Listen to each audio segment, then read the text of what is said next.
दोस्तों आज मैं एक्सप्लेन करने वाला हूँ इसी साल 2025 में आई एक बहुत ही शानदार ज़ोंबी मूवी जिसका नाम है साइलेंट जोन। अब कहानी की शुरुआत हुई और हमें एक वायरस के बारे में बताया गया जिसकी चपेट में आकर लोग अलग तरह की हरकतें कर रहे हैं, उनका खुद से कंट्रोल खो रहा है और ये वायरस इंसान को इन्फेक्टेड करते ही 2 मिनट के अंदर उन्हें ज़ोंबी बना देता है। तो आखिर ये वायरस किस तरह से फैला और इसका खात्मा किस तरह से किया जाएगा, चलिए जानते हैं आज की इस कहानी से। कहानी की शुरुआत में हमने एक फैमिली को देखा जिसमें 2 बच्चे और एक माँ थी। वो यहाँ पर अपना सामान पैक करके किसी दूसरे शहर जाने की तैयारी कर रहे थे। जाने से पहले इन बच्चों ने अपने फादर से भी बात की जो कि जल्द इनके पास आने की बात कह रहा था, लेकिन जैसे ही ये लोग सामान पैक करके बाहर जाने ही वाले थे इन्हें लगा कि घर में कोई घुस आया है। इसलिए माँ अपने दोनों बच्चों को लेकर कार की तरफ भागने लगी क्योंकि घर में एक ज़ोंबी घुस आया था। लेकिन इससे पहले बच्चों की माँ गाड़ी में जाती वो ज़ोंबी उसे अपना शिकार बना लेता है। साथ ही उन बच्चों में से एक बच्चे को भी उसने अपना शिकार बना लिया। लेकिन एबी नाम की एक बच्ची गाड़ी के नीचे छिपकर खुद को बचा लेती है। वो ज़ोंबी तो यहाँ से चला गया, लेकिन एबी इससे इतनी ज्यादा डर चुकी थी क्योंकि उसने अपनी आंखों के सामने ही अपनी फैमिली को खत्म होते हुए देखा था। अब एबी जैसे ये गाड़ी से बाहर आई कि उसकी माँ ज़ोंबी बनकर जिंदा हो गई और एबी को मारने के लिए उसकी तरफ बढ़ने लगी। लेकिन तभी यहाँ पर मैक्स नाम का एक सोल्जर आकर एबी को बचा लेता है। मैक्स एबी को समझाता है कि तुम बेटा डरो मत और वो उसे अपने गले लगा लेता है। लेकिन तभी एबी का भाई ज़ोंबी बन जाता है। लेकिन मैक्स ने एबी के कानों को बंद करके उसके भाई को भी शूट कर दिया। इसके बाद हमने 10 साल बाद का टाइम देखा जब अब पूरा शहर खंडर बन चुका है। दुनिया से ज़ोंबीज़ का खात्मा तो नहीं हुआ लेकिन इंसानों का हो चुका है और जो बचे कुचे इंसान हैं वो कहीं छिपकर अपनी जान बचा रहे हैं। इन्हीं में एबी और मैक्स भी शामिल हैं और अब एबी थोड़ी बड़ी हो चुकी थी। अब क्योंकि मैक्स एक सोल्जर था इसीलिए उसने खुद ही एबी को सारी ट्रेनिंग दे दी कि वो किस तरह से ज़ोंबीज़ को मारकर अपनी जान बचा सकती है। तो इसीलिए मैक्स एबी का निशाना कितना अच्छा है उससे एक जानवर का शिकार करने को कहता है। इसीलिए एबी मैक्स की बात मानते हुए बड़ी ही आसानी से उस जानवर का शिकार कर लेती है और ये देखकर मैक्स को भी काफी खुशी हुई। खैर अब इन लोगों ने उस जानवर का मांस अपने रात के खाने के लिए जमा कर लिया।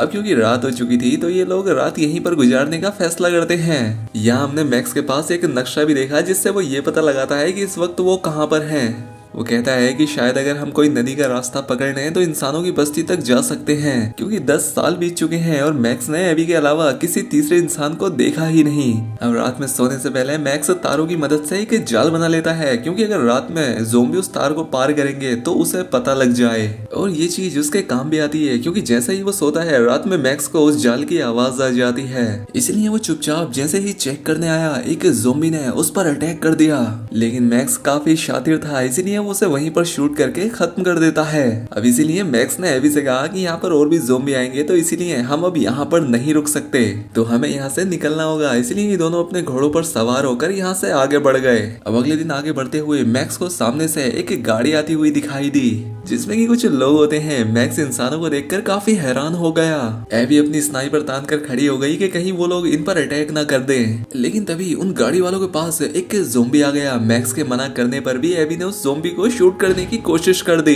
लेकिन निशाना चूकने की वजह से वो गोली उस ज़ोंबी की बजाय उसे इंसान को जाकर लग गई। ये देखकर मैक्स एबी पर काफी गुस्सा भी करता है कि मैंने तुमसे मना किया था, तुमने ये क्यों किया। इसलिए मैक्स को उस जख्मी इंसान को मारना पड़ता है और इसके बाद ये लोग उस गाड़ी में से जो भी जरूरी सामान था उसे लेकर यहाँ से जाने लगे। लेकिन तभी यहाँ पर कई सारी इंसानों की गाड़ियां आकर एबी और मैक्स को घेर लेती हैं। वो कहते हैं तुमने हमारे साथी को क्यों मारा, ये करके तुमने अच्छा नहीं किया, अब तुम भी मरोगे। लेकिन तभी गाड़ी के अंदर से मेगन नाम की एक औरत निकल कर आई।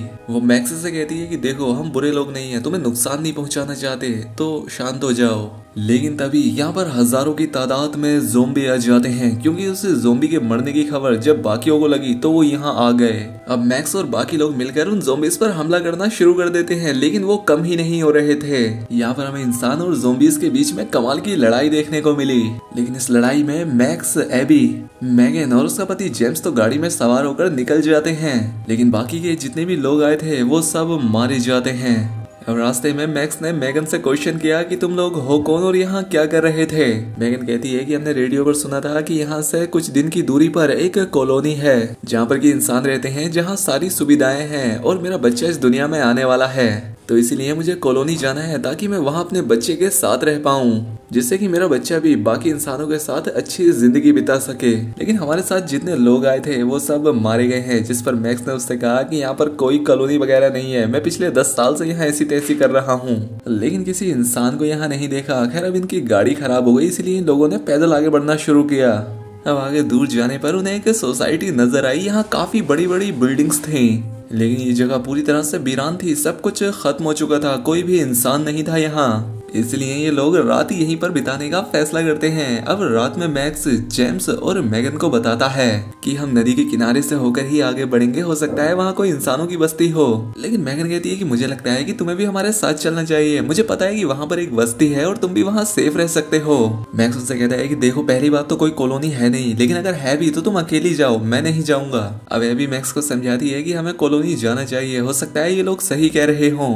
लेकिन मैक्स तो उस पर भी चिल्लाता है कि तुम्हारे गोली चलाने की वजह से ही हम इन 2 लोगों के साथ फंसे हैं और अगर हम इनके साथ जाएंगे तो मर सकते हैं। लेकिन वो फिर भी एबी की खुशी के लिए ही उनके साथ जाने को मान गया, क्योंकि इतने समय से साथ रहने की वजह से वो एबी को अपनी बेटी मानता था।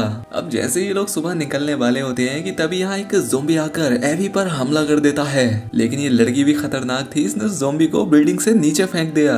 इसलिए ये सभी लोग उस बिल्डिंग को छोड़कर यहाँ से निकल जाते हैं, क्योंकि वो जितने भी ज़ोंबी हैं काफी चालाक थे, क्योंकि ये जानते थे हमारा साथी कहाँ मरा है और उस तक कैसे पहुंचना है। बहुत ही चालाक है ये ज़ोंबी। लेकिन मैक्स के लगाए एक ट्रैप पर उनका पैर रखने से यहाँ एक ब्लास्ट हो जाता है, जिससे कि कुछ ज़ोंबी मारे जाते हैं, जबकि मैक्स और बाकी के लोग सोसाइटी से काफी दूर आ चुके थे और अभी कॉलोनी तक पहुंचने में इन्हें 6 दिन का सफर करना था, जो कि काफी खतरनाक होने वाला है।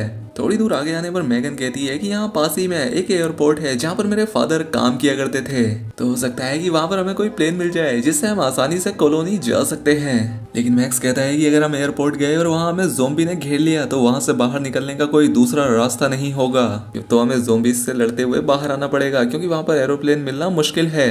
लेकिन एबी कहती है कि हमें कोशिश तो करनी ही चाहिए, अगर हमने ये रिस्क ले लिया और हमारा काम बन गया तो हमारी जान भी तो बच जाएगी ना। अब मैक्स के पास भी दूसरा कोई रास्ता नहीं होता, क्योंकि ये 3 लोग उसका दिमाग खा रहे थे, तो वो भी हाँ कह देता है। जिसके बाद ये लोग एयरपोर्ट आ गए, लेकिन यहाँ पर कोई भी एरोप्लेन मौजूद नहीं था। मैक्स कहता है कि देखो मैंने कहा था ना, अब हमारी सारी मेहनत बर्बाद हो गई। लेकिन तभी उन्हें यहाँ गैराज के अंदर एक एरोप्लेन मिल जाता है और ये देखकर ये लोग बहुत खुश हो जाते हैं। लेकिन ये एरोप्लेन खराब था, इसलिए जेम्स उसे सही करने लगा, क्योंकि वो मैकेनिक था। जब तक कि वो इस प्लेन को ठीक कर रहा था तब तक एबी और मैक्स आसपास कोई काम की चीजें ढूंढने चले गए। तभी मैक्स को दूरबीन से सैकड़ों ज़ोंबी आते हुए दिखाई देते हैं, जिनको यहाँ तक आने में कुछ ही मिनट का वक्त लगेगा। इसलिए वो जल्दी से जाकर जेम्स से कहता है कि जल्दी से प्लेन ठीक करो, वरना सब लोग मारे जाएंगे, क्योंकि यहाँ से बाहर निकलने का रनवे उसी तरफ है जहाँ से वो ज़ोंबी आ रहे हैं। इसीलिए ये लोग जल्दी से एरोप्लेन को ठीक करके उसमें बैठकर जाने लगे और अब वो ज़ोंबी यहाँ पहुंच गए थे।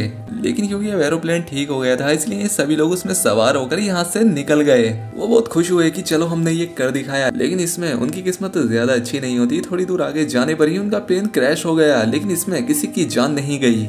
लेकिन फिर भी प्लेन से उनका इतना फायदा हो गया था कि उन्होंने 4 दिन का सफर कुछ ही घंटों में तय कर लिया था और अब इनका कॉलोनी तक पहुंचने का सफर सिर्फ 2 दिन का था। इसलिए सभी लोग फिर से पैदल आगे बढ़ने लगे। अब रात में मैगन मैक्स के पास आकर कहती है, मैं तुम्हारा बहुत एहसान मानती हूँ कि तुमने हमारी इतनी मदद की, तुम्हारे बिना हम यहाँ तक कभी नहीं आ पाते। लेकिन मुझ पर एक एहसान और करो कि अगर आने वाले टाइम में मैं मर जाती हूँ तो मेरे बच्चे का ख्याल तुम रखोगे, एबी की तरह प्यार देकर ही उससे बड़ा करोगे। मुझसे वादा करो, तुम ये करोगे ना? तो मैक्स भी उससे वादा कर लेता है। अब ये दोनों जब यहाँ बातें कर रहे होते हैं तो जेम्स दूसरी जगह जाकर छिप गया था। वो कांप भी रहा होता है, दरअसल उसके पैर में एक ज़ोंबी ने काट लिया था। इसलिए जेम्स खुद को शूट करने की कोशिश करता है ताकि वो मैगन के लिए खतरा ना बन जाए। लेकिन अभी तक वो ज़ोंबी नहीं बना था, क्योंकि उसका इम्यून सिस्टम अच्छा था और इसे ज़ोंबी बनने में वक्त लग सकता है। इसीलिए वो खुद को मारता ही नहीं और बाकियों के पास आ गया। लेकिन जब ही अगले दिन अपना सफर तय करते हैं तब मैक्स को जेम्स की हरकतें थोड़ी अजीब लगी। वो समझ गया कि इन्फेक्टेड है। वो उसे अकेले में ले जाकर उससे कहता है, बताओ खुद से मरना पसंद करोगे या मैं मार दूं? लेकिन जेम्स कहता है कि इसकी नौबत नहीं आएगी, जब जरूरत होगी तो मैं खुद को ही मार लूंगा।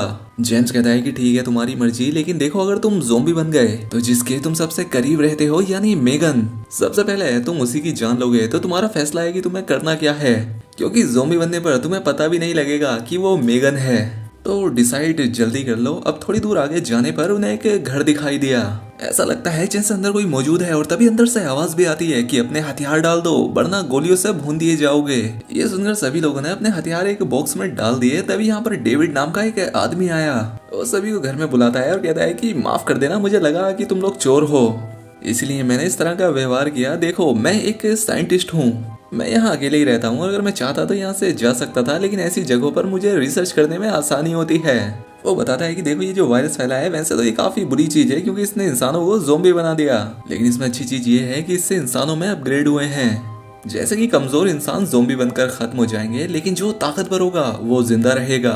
उसकी बातें यहाँ पर इन सभी को अजीब भी लगती हैं कि अबे बड़ा सन की आदमी है, ऐसा लग रहा है जैसे ये वायरस इसी ने हवा में फैला दिया है ताकि ये सभी लोगों को मिटा सके। अब इससे पहले ये लोग आगे सोच पाते, इससे पहले ही वो सभी बेहोश हो गए क्योंकि जो जूस डेविड ने इन लोगों को पीने दिया था उसमें नशे की दवाई मिली हुई थी। सिर्फ जेम्स इन्फेक्टेड नहीं होता क्योंकि उसने वो जूस नहीं पिया था, लेकिन अब उस पर उस इन्फेक्शन का असर बहुत तेजी से हो रहा था। इन वजह से ये डेविड पर हमला करने की कोशिश करता है कि डेविड के पास एक डिवाइस था, उसमें से कुछ फ्रीक्वेंसी निकलती है जो कि जेम्स को वहीं रोक देती है। डेविड ने कहा कि ये डिवाइस मैंने सालों की मेहनत के बाद बनाया है जिससे मैं दुनिया में कहीं भी जा सकता हूँ और ज़ोंबी मेरा कुछ नहीं बिगाड़ पाएंगे।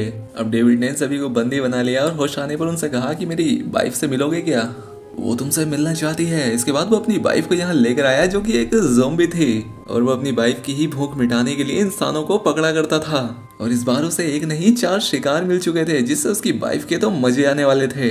लेकिन तब जेम्स उसकी उस ज़ोंबी वाइफ पर हमला करके खुद को आजाद कर लेता है। फिर सबको आजाद कराकर यहाँ से भागना शुरू कर देता है और भागते हुए ये लोग डेविड की गाड़ी की चाबी भी उठा लिए और डेविड की गाड़ी ही लेकर ये लोग यहाँ से निकल गए। अब डेविड का दिमाग सनक गया कि इन लोगों ने मेरी बीबी की पार्टी खराब कर दी, छोड़ूंगा नहीं मैं इन्हें। उधर जब मैक्स गाड़ी चला रहा होता है तो जंगल में छिपे हजारों ज़ोंबी इनके पीछे पड़ गए। वो तेजी से गाड़ी को कॉलोनी की तरफ लेकर जा रहा था, लेकिन रास्ते में पड़े टूटे पेड़ की वजह से उन्हें ये गाड़ी भी छोड़नी पड़ी। सभी लोग ज़ोंबीज के बीच फंस चुके थे, ऐसा लग रहा था कि अब उन्हें कोई बचाने नहीं आएगा। तब जेम्स कहता है कि तुम सब लोग जाओ, मैं तो वैसे भी इन्फेक्टेड हूँ, मैं इन ज़ोंबीज को संभालूंगा, इससे तुम्हें भागने का टाइम मिल जाएगा। लेकिन मेगन उसे छोड़ना नहीं चाहती थी, लेकिन जेम्स उसे समझाता है कि मेरी जान तुम्हें हमारे बच्चे के लिए जिंदा रहना होगा, तो इसलिए तुम मुझे जाने दो और मेरे बच्चे से कहना उसके पापा उससे बहुत प्यार करते थे। इसके बाद जेम्स ज़ोंबी के बीच कूद पड़ा और बड़ी बहादुरी से उनका सामना करने लगा। तब तक ये सभी लोग कॉलोनी की तरफ पहुंच जाते हैं। वहीं जेम्स को भी अब एक ज़ोंबी ने आकर निपटा दिया था, लेकिन जेम्स की मेहनत काम आ गई थी क्योंकि अब मेगन और बाकी लोग कॉलोनी तक पहुंच गए थे जो कि नदी के बीच में कई सारी बड़ी बड़ी नावों को मिलाकर बनाई गई थी। इसलिए कॉलोनी के लोगों ने उन लोगों के पीछे जो ज़ोंबी पड़े थे उन पर गोलियां चलाकर उन्हें अंदर ले आते हैं। अब कॉलोनी में आने के बाद मेगन की डिलीवरी का वक्त हो गया था, इसलिए एक औरत ने यहाँ उसकी मदद भी की ताकि वो बच्चे को जन्म दे पाए। अगली सुबह डेविड मैक्स और बाकी लोगों का पीछा करते हुए उस कॉलोनी तक भी आ गया जहाँ पर कि उसे कई सारे ज़ोंबीज मरे हुए दिखे। ये देखकर वो कहता है कि इन लोगों को क्या लगता है ये लोग अपनी किस्मत बदल सकते हैं, ऐसा बिल्कुल नहीं हो सकता। मैं सभी इंसानों को दिखा दूंगा कि वो ज़ोंबी के सामने कुछ नहीं है। यानी कि ये कुछ बड़ा हरामीपन करने वाला था। वहीं मेगन ने एक बच्चे को जन्म दे दिया था। औरत मैक्स को आकर बताती है कि माफ कर देना, हमने बच्चे को तो बचा लिया लेकिन मेगन की जान नहीं बचा पाए क्योंकि कुछ ही वक्त में उसकी जान चली जाएगी और आखिरी बार अगर तुम उससे बात करना चाहते हो तो जाकर कर लो। जब मैक्स मेगन से मिलने गया तो मेगन ने उससे कहा तुम्हें अपना वादा तो याद है ना,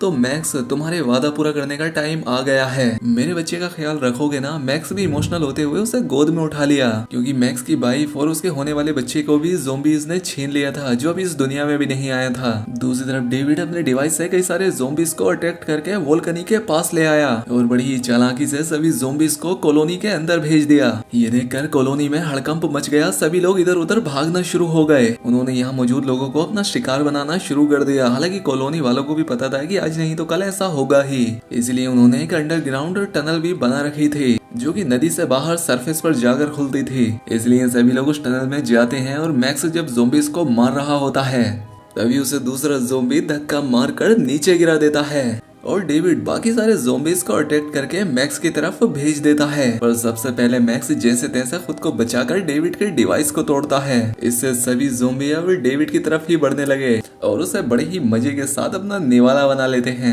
इधर जैसे ही एवी भागती है उसके पीछे भी एक ज़ोंबी पड़ गया, लेकिन जैसे ही उसकी नजर उस ज़ोंबी के ब्रेसलेट पर गई तो उस पर एवी लिखा हुआ था और ठीक ऐसा ही ब्रेसलेट एवी ने बचपन में अपने फादर को दिया था। ये देखकर एवी को बुरा भी लगा, लेकिन अब तो उसका अब्बा एक ज़ोंबी है, उसे नहीं पता कि सामने सामने कौन है। अब जैसे ही वो मैक्स पर हमला करके उसे काटने वाला होता है, तब ना चाहते हुए भी एबी ने अपने फादर वाले ज़ोंबी को शूट कर दिया। इसके बाद सभी लोग कॉलोनी से बाहर आ जाते हैं और कॉलोनी को बॉम्ब से उड़ा दिया गया। कॉलोनी को उड़ने के साथ ही अब सभी लोग अपनी हिम्मत हार चुके थे कि अब उनका कुछ नहीं हो सकता, लेकिन मैक्स उन्हें यकीन दिलाता है कि विश्वास रखो, सब ठीक हो जाएगा। हम नदी के किनारे से आगे बढ़ेंगे, उम्मीद है वहाँ कोई और बस्ती मिल जाएगी। ये बात सुनकर सभी लोग खुश हो जाते हैं, क्योंकि अब इस अंधेरी दुनिया में मैक्स उनके लिए एक नई रोशनी बनकर आया था। इसलिए सभी लोग मैक्स के साथ आगे बढ़ने लग जाते हैं, जहाँ थोड़ी दूर आगे जाने पर इन्हें एक आइलैंड मिल जाता है और खुशकिस्मती से यहाँ कोई ज़ोंबी नहीं है। और अब ये सभी लोग आसानी से इस आइलैंड पर अपनी नई जिंदगी की शुरुआत कर सकते हैं। और अब मैक्स ने एक ऐसी मंजिल ढूंढ ली थी जहाँ वो आसानी से रह सकते थे। और अब इसी सीन के साथ ये फिल्म, ये कहानी यहाँ खत्म हो गई।